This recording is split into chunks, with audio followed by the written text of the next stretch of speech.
Shalom, selamat pagi Bapak Ibu Saudara-saudari yang dikasihi Tuhan Yesus. Pada pagi hari ini kita kembali dapat bertemu melalui renungan harian online kita. Dan kami bersyukur kepada Tuhan bahwa kita masih diberikan kesehatan dan boleh menikmati hari ini. Sebelum kita memulai segala aktivitas kita dengarkan renungan ini terlebih dahulu. Dan pada pagi hari ini renungan saya berikan judul 10.000 versus 100. Saya mengambil bacaan firman Tuhan di Matius 18 ayat yang ke-33. Matius 18 ayat 33 firman Tuhan berkata, "Bukankah engkau pun harus mengasihani kawanmu seperti aku telah mengasihani engkau?" Ini masih berbicara mengenai kasih filio, kasih kepada sesama kita manusia, ya, kasih persahabatan.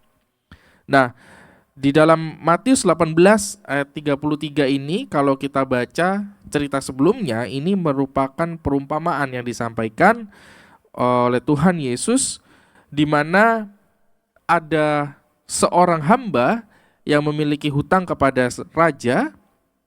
Tapi di sisi yang lain ada juga seorang teman yang berhutang kepada hamba tersebut gitu ya. Nah, si hamba ini punya hutang kepada raja itu 10.000 talenta. 10.000 talenta itu kalau kita konversikan ke dalam mata uang dinar, berdasarkan kamus Alkitab, 1 talenta itu sama dengan 6.000 dinar. Sehingga kalau hutangnya 10.000 talenta, maka sebenarnya si hamba ini punya hutang kepada raja itu 60 juta dinar.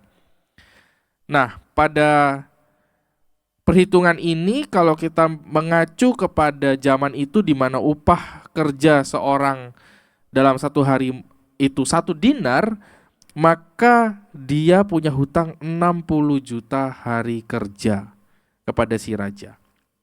Nah, kalau kita baca di dalam Matius 18, itu tuh dibilang bahwa dia tidak mampu membayar hutangnya, dan pada saat pertama kali dia datang kepada raja, raja itu meminta dia untuk menjual apa saja. Pertama, menjual dirinya, menjual istrinya, menjual anaknya, dan segala miliknya. Dalam artian dijual berarti dia akan dijadikan budak.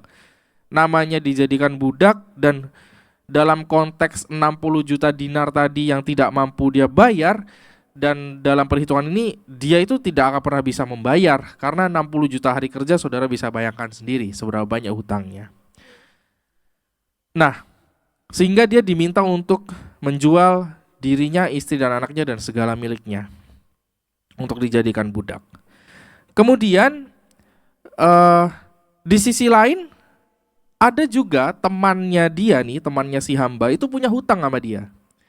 Tapi hutangnya lebih sedikit, jauh lebih sedikit. Hutangnya hanya 100 dinar, yang artinya ya hanya 100 hari kerja. Enggak sampai 1 tahun, istilahnya hutang itu bisa dibayar lunas gitu ya. Jadi ada 2 kondisi nih. Hutangnya dia kepada raja itu adalah satu hutang yang tidak akan pernah bisa terbayar. Satu sisi ada hutang teman kepada si hamba yang masih mungkin terbayar. Itu kondisinya. Mari kita lihat reaksinya. Reaksinya pada saat raja itu dia menagih hutangnya itu kan dalam konteks dia bersikap adil, dia berdasarkan konsekuensi. Kalau memang ada hutang harus dibayar gitu kan.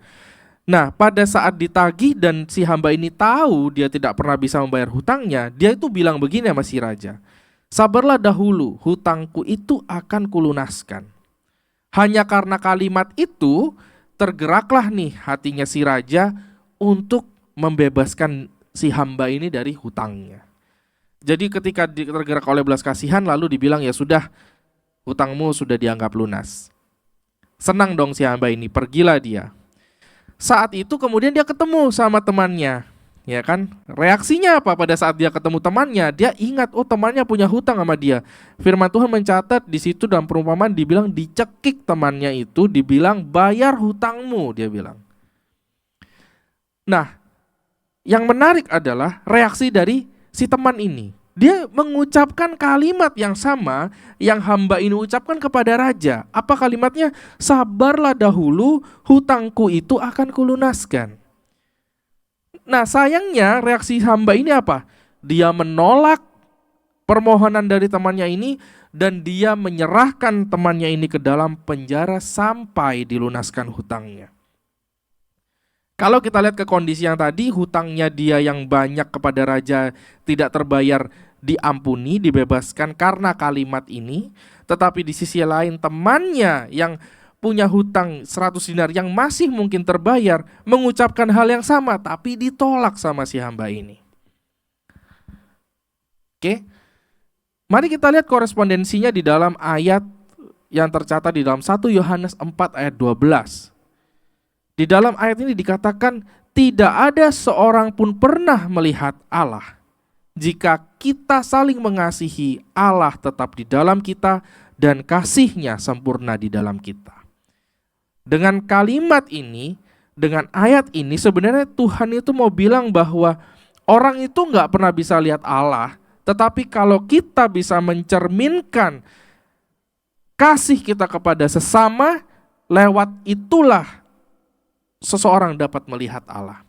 Dalam kasus hamba tadi dengan temannya, dia tidak pernah bisa mencerminkan kasih itu, sehingga temannya tidak pernah merasakan kasih daripada si hamba ini, padahal si hamba ini baru saja menerima kasih daripada seorang raja. Aplikasinya apa, saudara? Saat saudara menerima sesuatu dari orang lain untuk hal yang baik, maka saudara harus berikan sesuatu juga kepada orang lain. Tetapi saat saudara menerima sesuatu yang buruk dari orang lain, maka itu harus berhenti sampai di saudara. Kenapa? Karena saudara tahu rasanya dijahati atau disakiti. Dan yang menarik adalah pada saat kita diperlakukan tidak baik, dijahatin, cukup katakan dalam hati, Tuhan, ampunilah dia karena dia tidak tahu apa yang dia perbuat.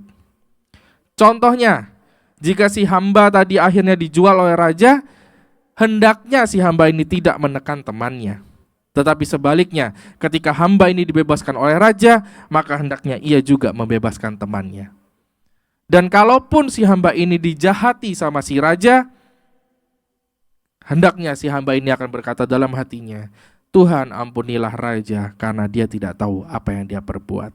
Refleksikan ini dan renungkan ini dalam kehidupan kita, sehingga dalam situasi yang sulit dalam kehidupan kita pun, kita masih bisa berdoa bagi orang-orang yang menyakiti kita.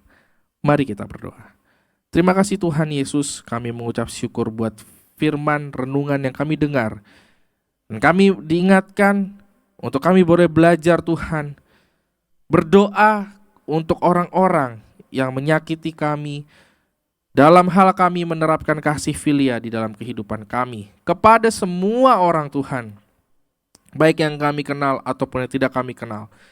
Dan biarlah melalui diri kami, pribadi kami, kehidupan Allah dinyatakan, kasih Allah dinyatakan, sehingga orang yang tidak pernah melihat Allah, mereka boleh mengerti apa itu kasih Allah melalui kami. Mampukan kami dan kami percaya Tuhan, Roh Kudus menuntun kami. Dalam nama Yesus, kami berdoa dan mengucap syukur. Haleluya. Amin. Terima kasih Bapak Ibu Saudara sekalian, dan Tuhan Yesus memberkati.